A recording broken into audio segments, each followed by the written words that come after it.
গেল বুধবার যুক্তরাষ্ট্র থেকে সামরিক পণ্যবাহী বিমানে ১০৪ অবৈধ ভারতীয় অভিবাসীকে দেশে ফেরত পাঠানো হয়। তাদের নামানো হয় অমৃতসর বিমানবন্দরে। তবে এই অভিবাসন প্রত্যাশীদের হাতে হাতকড়া আর পায়ে বেড়ি পরিয়ে বিমানে ওঠানোর ছবি গণমাধ্যমে প্রকাশিত হওয়ায় ভারত জুড়ে চলছে আলোচনা সমালোচনার ঝড়।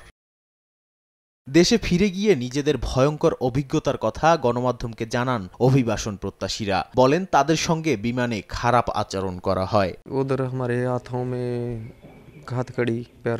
আমাদের হাত পা বেঁধে নেওয়া হয়, এরপর আমরা মনে করি বন্দিশালায় নেওয়া হচ্ছে, কিন্তু তারা আমাদের বিমানবন্দরে নিয়ে এসে বলে ভারতে পাঠিয়ে দেওয়া হচ্ছে। দীর্ঘ ৪০ ঘন্টা যাত্রা শেষে অমৃতসরে পৌঁছে খুলে দেওয়া হয়। इंडिया जा रहे हो फिर हमको 40 घंटे लगे। হাতকড়ি লাগা दी थी भाई जो कैंप में तो निकालने ना। আমাদের হাতকড়া পরিয়ে ক্যাম্পে নেওয়া হয়, যেটাকে তারা বন্দিশালা বলে থাকে। শিশুবাদে নারী সহ আমাদের সকলের হাত পা বেঁধে দেওয়া হয়। আমাদের খাওয়া কিংবা ওয়াশরুমে যাওয়ার জন্য একবারের জন্যও তারা খুলেনি। वॉशरूम भी करना हुआ, फ्रेश भी होना हुआ, ऐसी कोई सुविधा नहीं दी गई।